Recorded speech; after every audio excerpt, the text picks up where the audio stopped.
Soomaaliya alla idin jabi waad isku yaacday ilaahay isku ka yaaciyo ilaahay iga ka reebiye dalka ka baxa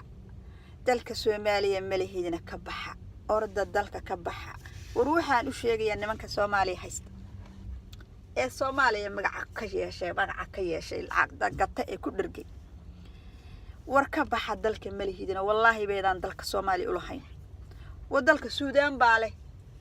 baa leh dalka Suudaan baa lahay dalka waa ka dhacdeen Yurub baa ka timaadeen Suudaantiba isku madoobayseen kalarkiina ku madoobayseen malahidin dalka malahidin Yurub baa leediin Yurub aada Ingiriiska aada Mareykanka haadin ka qaado xarka imaada dalka waxaan labaa dalka gaaja Mareykanka nagu leysay Soomaali run ana ah wallahi diinta Nabi Maxamed baan ku dhaartay 99% Soomaali baan two generation baan Soomaali ah ka war two generation ayaan Soomaali ah before that from 5 to 8 generation ta ka horeysana waxaan ahaa Sudanese baan baashan buu hadlaan u naagayna maba ka imana Bandarbeyle ayaa dadkay ay ahaan Bandarbeyle banaadiri baa kaga badanahay ka war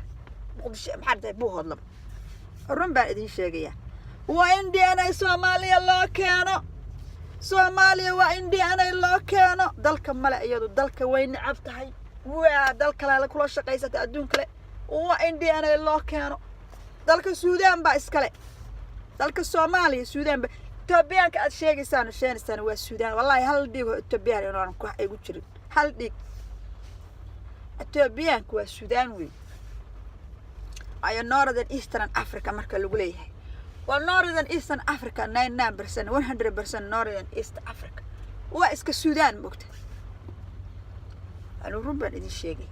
dalka Suudaan baa lahaan jirtay waa ka dhacdeen waa ka xoogteen waa qaxay Yurubiyeysteen waa waxaysateen waa bedelateen waxaan oo dhan waxay igu dhacayaan oo dhibaatada la igu sameynaya Sudanese baan ahay Sudanese dhulka deganaa Nubiyaanka dhulka deganaa hoon Afrika ka talin jiray baa dhalay oo ah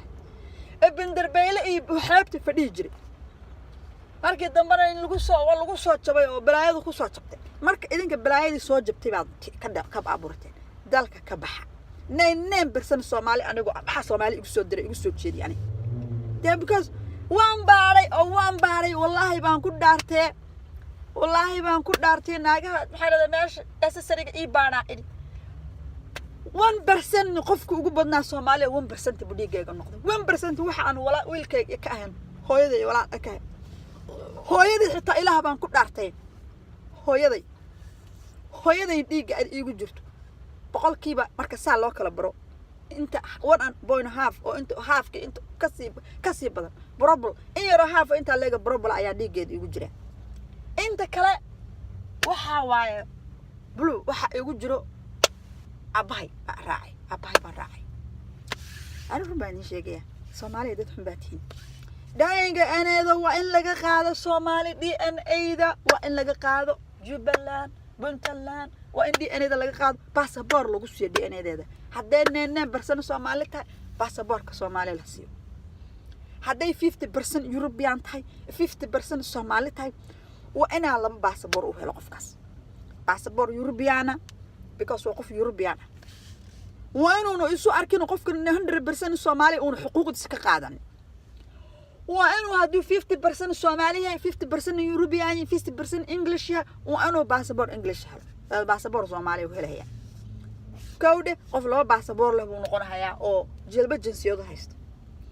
haduu 30% Italian yahay 70% Soomaali yahay waa la ogaanayaa haduu yahay 10% Sudanese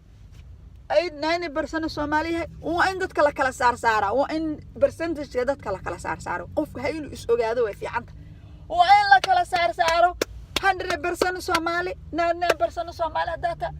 1% Soomaali data hadii generation kaagi hor Sudanese aha kadibna ekbaanin oo Soomaali dhigaaga la wareegtay oo qaadatay markaas aabaha Soomaali guursaday awowga adana ninka adiga ku dhalay aabaha dhalay baa Soomaali si guursaday adana kiisu kala Soomaali saas ayuu dhigaaga ku sii bedelmaya moogta oo naaqusaya laakiin wali bihi aabaha inuu Sudanese waa ku cadda run baan ku sheegay naag Landeera ahana Sudanese ogow Soomaaliyay soomaalina waan ahay suudaniisna jadhigayga ayaa ah laakiin mid baan idin sheegaya European half percent hal 1% baa ka haysta less than 1% Ethiopian daba wadaan Ethiopia la idin ka raaci oo cudur in laaye Ethiopian ka Yahuud daba wadaan ma iigu jiro wax iigu jiro ma hadii Yahuud waaba iska Sudanese ayaga naftood waa iska Sudanese iyo maxaa dad Northern Africa markii lagu dhaahdo Northern Africa way yihiin oo Greek baa meesha soo gala Greek markuu meesha soo galo waxa soo galaysa Nubianka cad oo waxa soo galay gool timaha dahab kale oo maxaa cad baa soo galay marka halkaas waa iga soo galaan laakiin waxa idin sheegaya ee runta idin sheegaya waa in Soomaali DNA laga qaado Soomaali waa in DNA laga qaado oo category loo sameeyo categorygaas ay qof walba la ogaanayaa hu